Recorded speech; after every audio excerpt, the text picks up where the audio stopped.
குலத்தினை காக்கும் தெய்வம் குலதெய்வம். தெய்வங்களில் மிகவும் வலிமையான தெய்வமும் குலதெய்வம்தான். குலதெய்வமே நமக்கு எளிதிலருளை தந்தருளும். மேலும் மற்ற தெய்வ வழிபாடுகளின் பலன்களும் வேண்டுமெனில் குலதெய்வ வழிபாடு முக்கியம். குலதெய்வம் பெரும்பாலும் சிறு தெய்வமாகவே திகழும் என்பது ஐதீகம்.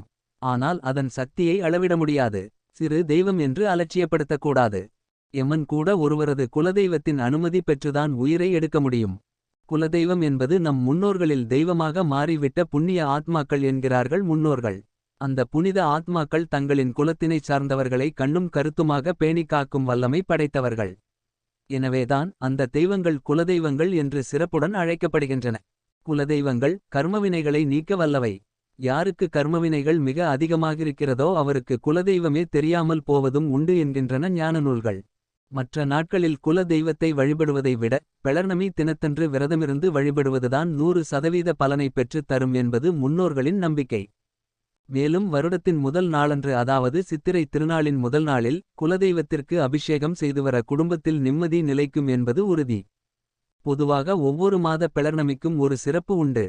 அந்த வகையில் பங்குனி பெளர்ணமி குடும்ப ஒற்றுமையை வலுப்படுத்துகிற விசேஷமான நன்னாள்.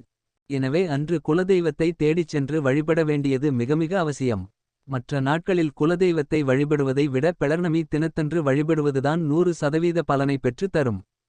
அன்று குலதெய்வ கோயிலுக்குச் சென்று வழிபாடு செய்தால் நம் குலம் சிறக்கும். குடும்பமும் மேன்மை பெறும். குலதெய்வங்கள் மனம் மகிழ்ந்து நம்மை ஆசீர்வதிப்பதால் பல்வேறு துன்பங்கள், துயரங்கள், இடையூறுகளில் இருந்து நம் குடும்பமும் வம்சமும் காக்கப்படும். குலதெய்வம் என்பது ஒவ்வொரு குடும்ப வகையறாவை பொறுத்தது. அண்ணன் தம்பி குடும்பத்தினர் எல்லாரும் ஒற்றுமையாக நின்று படையல் போட்டு வழிபாடு செய்யும்போது குலதெய்வங்கள் மட்டுமின்றி மறைந்த மூதாதையர்களும் மிகுந்த மகிழ்ச்சி அடைகின்றனர். இதனால் பித்ருக்களின் பரிபூரண ஆசி நமக்கு எளிதாக வந்து சேரும். கிராமங்களில் இருப்பவர்களுக்கு அவர்கள் அருகிலேயே குலதெய்வ கோயில் இருக்கும். எனவே எளிதாக வழிபாடுகளை செய்து கொள்வார்கள். பலருக்கும் குலதெய்வம் காடு, மலை, வயல்வெளி, சாலை வசதி இல்லாத இடம் என்றே இருக்கிறது. அதனால் எப்போதும் சென்று வர முடியாது. ஆனால் குலதெய்வ வழிபாடு என்பது முக்கியம். வருடத்துக்கு 2 முறையாவது அவரவர்களுடைய குலதெய்வ கோயிலுக்குச் சென்று வருவது நல்லது. பொதுவாக பெண்கள் மட்டும் 2 குலதெய்வங்களை வணங்குபவர்களாக இறைவன் படைத்திருக்கிறான்.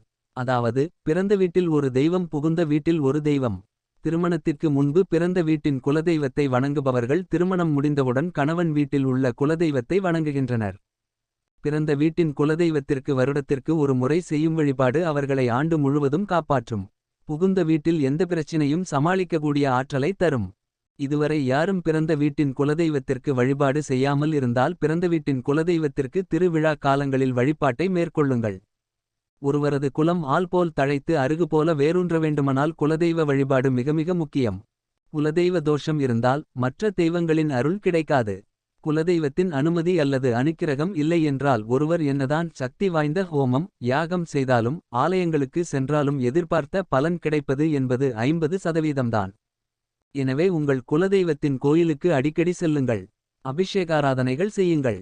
அந்த கோயிலுக்கு முடிந்த அளவுக்கு உதவுங்கள். பூஜைகள் நடைபெற ஏற்பாடு செய்யுங்கள். கிராமங்களில் இருந்து வெளியேறி நகர்ப்பகுதிகளில் குடியேறியவர்களுக்கு குலதெய்வ கோயிலுக்கு செல்ல முடியாத சூழல் இருக்கலாம்.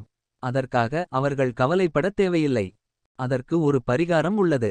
உங்கள் வீட்டிலேயே குலதெய்வ படத்தை அலங்கரித்து உங்கள் வீட்டுக்கு பாரம்பரியமான முறையில் வழக்கமான வகையில் படையலை வைத்து மனம் உருக வழிபாடு செய்யுங்கள். நிச்சயமாக உங்கள் குலதெய்வத்தின் அருளாசி உங்கள் குடும்பத்துக்கு கிடைக்கும். எனவே பங்குனி மற்றும் சித்திரை மாத பெளர்ணமியிலும் மாதந்தோறும் வருகிற பெளர்ணமி அன்றும் மறக்காமல் குல தெய்வ வழிபாடு செய்யுங்கள்.